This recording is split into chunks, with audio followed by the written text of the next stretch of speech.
जय गुरु जी, शुक्राना गुरु जी। दोस्तों, ये है आपका अपना प्रिय आरजे आदि कश्यप मुंबईचा माणूस और आपके लिए लेकर आया है आपका मनपसंद program positive karma. Episode number है 395, 7 जून और सोमवार का दिन। हमारे एक दोस्त हैं जिनका नाम है दीपक अग्रवाल, हैदराबाद में रहते हैं और उन्होंने एक बहुत अच्छा लेख भेजा है और ये है माँ बाप का आशीर्वाद, जिसका शीर्षक है मैं चाहता हूँ कि आपके साथ शेयर करूँ। मुझे उम्मीद है कि ये आपको पसंद आएगा। शीर्षक है माँ बाप का आशीर्वाद। दिल के एक कोने में मंदिर बना लो, माता पिता की मूरत उसमें बिठा लो।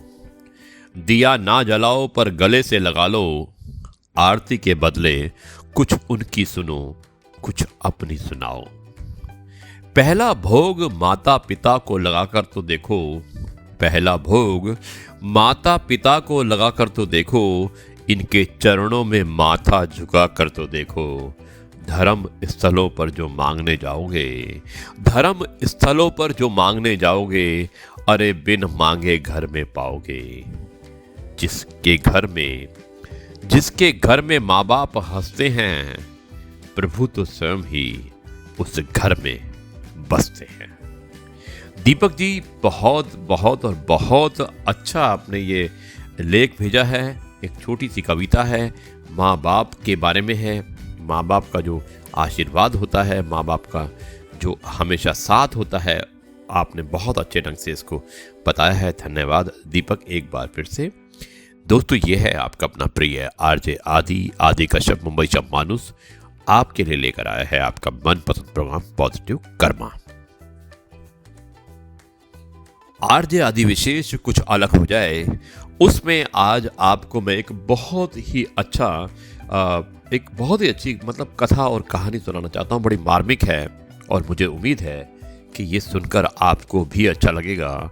और ये कथा एक मेजर जो आर्मी में मेजर है और एक वृद्ध व्यक्ति के बीच में जो वार्तालाप है उसके बारे में है और मुझे उम्मीद है कि ये आपको पसंद आएगा।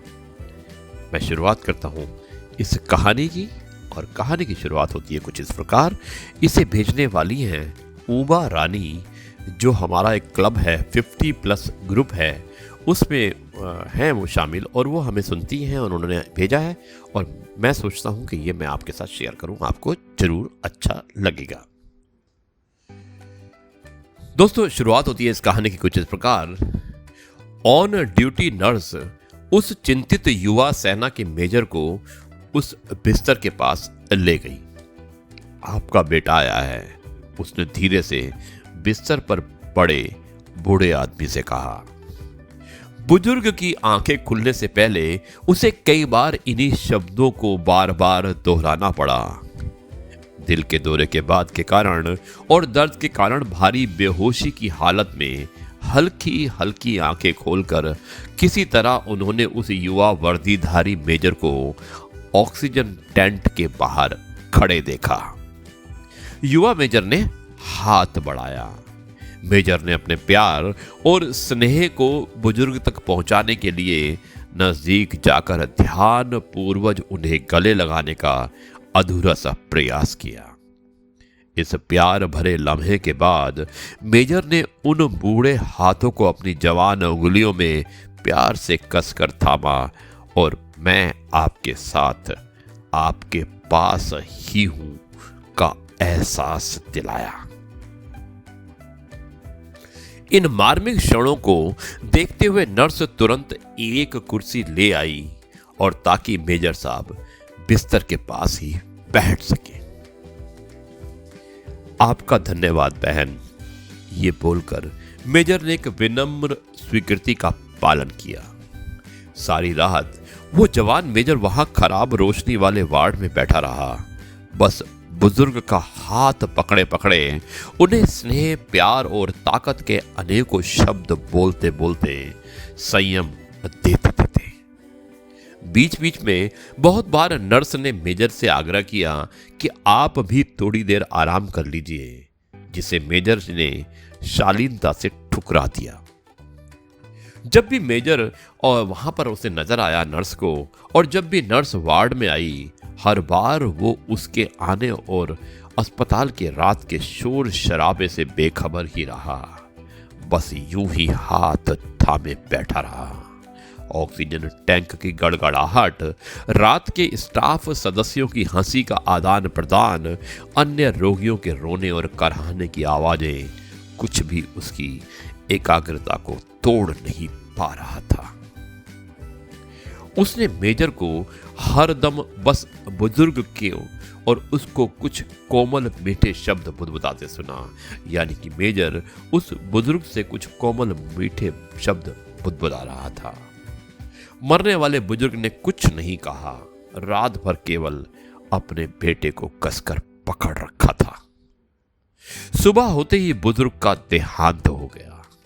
मेजर ने उनके बेजान हाथ को छोड़ दिया और नर्स को बताने के लिए चला गया। पूरी रात मेजर ने बस वही किया जो उसे करना चाहिए था। उसने इंतजार किया और अंत में जब नर्स से लौट आई और सहानुभूति जताने के लिए कुछ कह पाती, उससे पहले ही मेजर ने उससे रोककर पूछा, कौन था वो आदमी?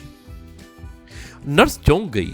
वो आपके पिता थे, नर्स ने जवाब दिया। नहीं, वो नहीं थे, मेजर ने उत्तर दिया। मैंने उन्हें अपने जीवन में पहले कभी नहीं देखा। तो जब मैं आपको उनके पास ले गई थी तो आपने कुछ कहा क्यों नहीं? मैं उसी समय समझ गया था कि कोई गलती हुई है, लेकिन मुझे यह भी पता था कि उन्हें अपने बेटे की जरूरत है और उनका बेटा यहां नहीं है। नर्स सुनती रही, पूरी तरह उलझन में। और जब मुझे एहसास हुआ कि वो बुजुर्ग बहुत बीमार हैं, आखिरी सांसें गिन रहा है, उसे मेरी जरूरत है, तो मैं उनका बेटा बनकर रुक गया।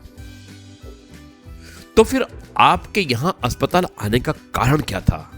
नर्स ने उससे पूछा। जी, मैं आज रात यहां श्री विक्रम सलारिया को खोजने आया था। उनका बेटा कल रात जम्मू कश्मीर में मारा गया था और मुझे उन्हें सूचित करने के लिए भेजा गया था। लेकिन जिस आदमी का हाथ आपने पूरी रात पकड़े रखा, वो ही मिस्टर विक्रम सलारिया थे। दोनों कुछ समय तक पूर्ण रूप से मौन में खड़े रहे, क्योंकि दोनों को एहसास था कि एक मरते हुए आदमी के लिए अपने बेटे के हाथ से ज्यादा आश्वस्त करने वाला कुछ नहीं हो सकता।